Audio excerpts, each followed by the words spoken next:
Good evening, visitors. Welcome to the Australian War Memorial's Last Post ceremony. My name is Kylie Campbell, and joining us today from the Australian Army is Warrant Officer Class 1 Joanne Davey. We welcome the veterans who have served, those that are still serving, and the families that love and support them.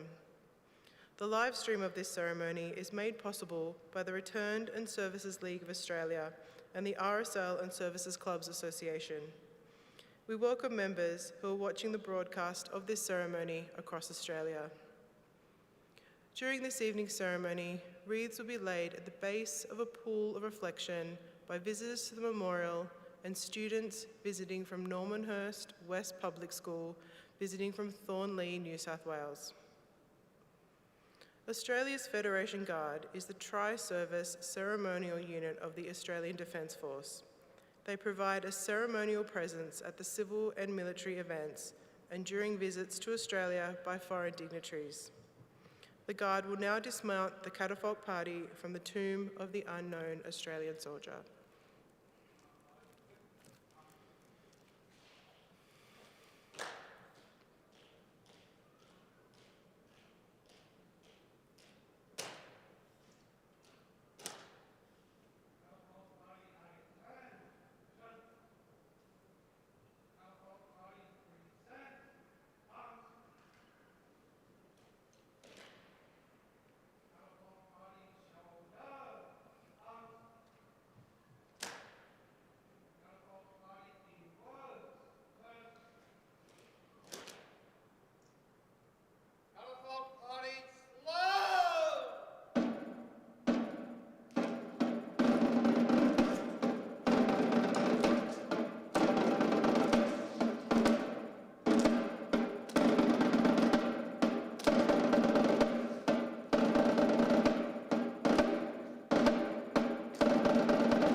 If you are able, please stand and join in singing the national anthem.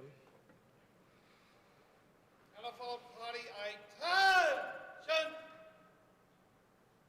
Catafalque party, present! Arms!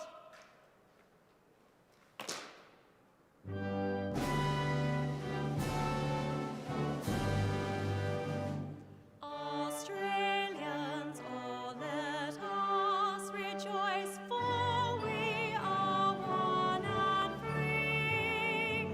With golden soil and wealth for toil, our home is got by sea.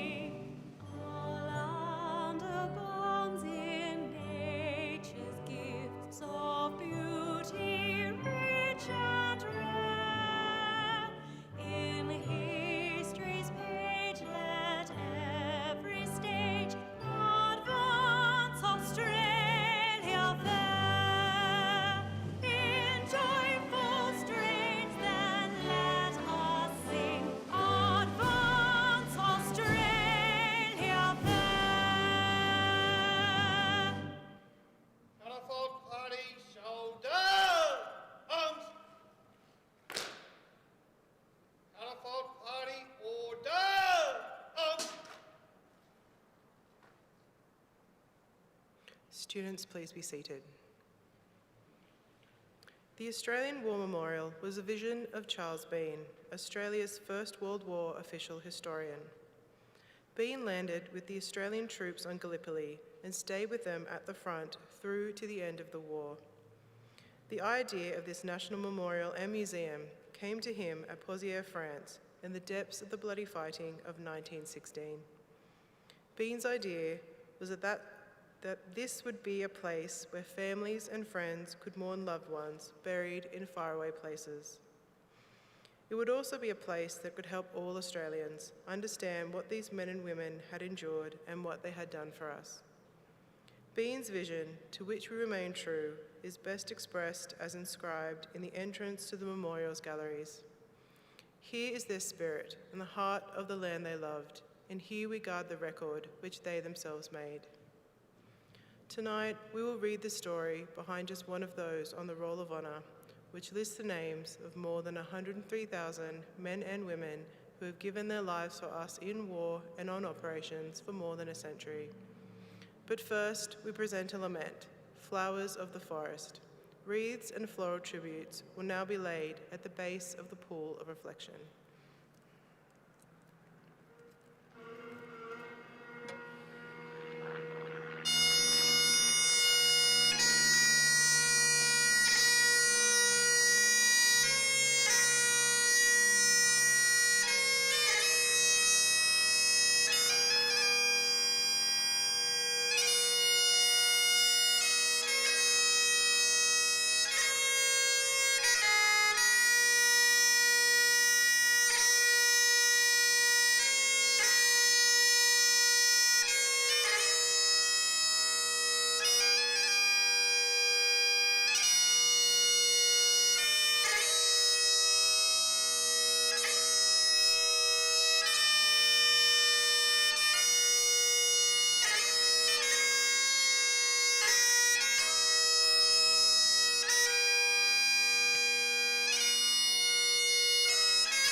Today we remember and pay tribute to Lance Corporal Hugh Lamont. Hugh Lamont was born on the 12th of May 1891 in Hill End, Victoria. Known as Hughie, he was one of 9 children born to farmer Farquhar Lamont and his wife Ellen. Hughie grew up in the town of Warwicknabil, where he attended the local school. On completion of his studies, he found employment as a farmhand in the local district. When the First World War broke out in 1914, he was working with his cousin on a property near the town of Canham. Hughie Lamont enlisted in the Australian Imperial Force on the 16th of March 1915. He was assigned to Charlie Company of the 24th Battalion with the rank of private and commenced a short period of training in Australia. He embarked for active service on the 10th of May that year, sailing from Melbourne on the troop ship Euripides. After several weeks at sea and a short stay in Egypt, Private Lamont arrived on the Gallipoli Peninsula in September 1915. He and his comrades spent the weeks that followed sharing duties in the trenches at Lone Pine with the men of the 23rd Battalion. The fighting was so hazardous and strenuous that they rotated out of the front lines each day. Like many men who suffered from adverse conditions on the front, Private Lamont eventually contracted dysentery and spent almost a week recovering out of the lines. In December 1915, Lamont was promoted to Lance Corporal, shortly before Allied forces abandoned the campaign and began evacuating from Gallipoli. By January of 1916, Lamont and his comrades were back in Egypt, where they underwent further training and reorganisation. Shortly after arriving, Lamont caught influenza and again found himself in hospital. He remained away from his unit until March, when he rejoined his comrades and embarked for France.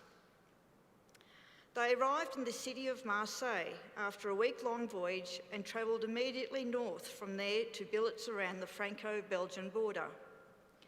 By April, Lamont's unit was in the trenches around the village of Fleurbaix, where it was given its first taste of life on the Western Front. Over the weeks that followed, the 24th Battalion spent time rotating in and out of the trenches, alternating with periods of training behind the lines. On the 27th of May 1916, Lamont's unit was resting out of the lines near the village of Steenwerk. The men received their issue of cigarettes and tobacco before heading out for a game of football. They later enjoyed a meal together before settling down for the evening. It was almost midnight when a shot was heard near their billets. Private Wilson went to investigate the sound and found Hugh Lamont lying behind battalion headquarters, dying from a bullet wound in the head, his rifle laying alongside him. The battalion's commanding officers were alerted, and although Lamont was unconscious but alive when they reached him, nothing could be done for him. He died within the hour. Following Lamont's death, the battalion commenced an inquiry.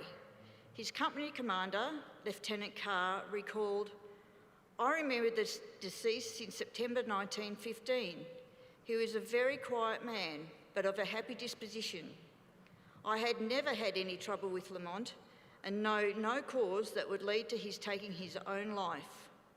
He was a general favourite among members of the platoon, and I have found nothing in his personal belongings that would indicate that he contemplated such a step."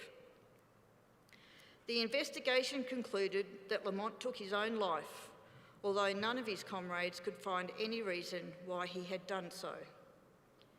He was buried in the grounds of a nearby church in the village of Erquemelles, France. Newspapers in Lamont's hometown later reported that he had died from wounds received in battle. His family paid tribute to him with a short notice placed in Melbourne's Argus newspaper, "Peace, perfect peace." It is unclear if his family was ever made aware of the circumstances surrounding his death. Lance Corporal Hugh Lamont was 25 years old. His name is listed on the Roll of Honour on my right, amongst almost 62,000 Australians who died while serving in the First World War. His photograph is displayed today beside the pool of reflection. This is but one of the many stories of service and sacrifice told here at the Australian War Memorial. We now remember Lance Corporal Hugh Lamont, who gave his life for us, for our freedoms, and in the hope of a better world. Elephant Party, shoulder, arms.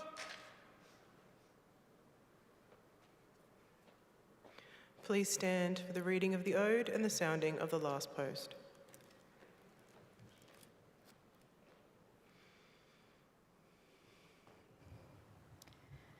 They shall grow not old as we that are left grow old.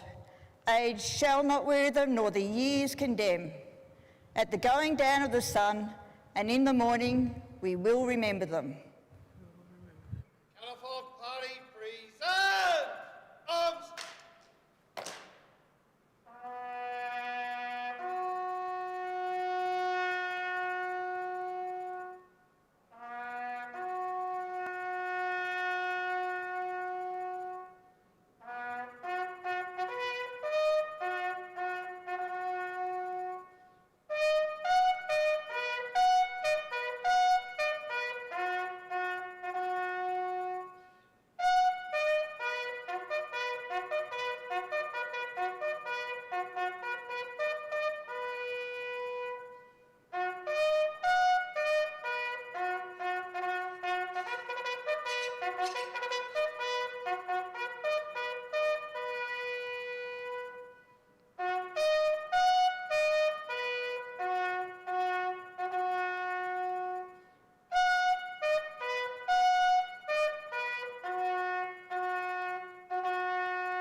Lest we forget.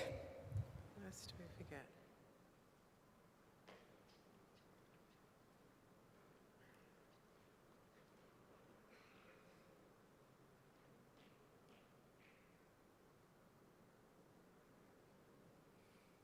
Colourful party outwards! Turn! Colourful party, quick! March!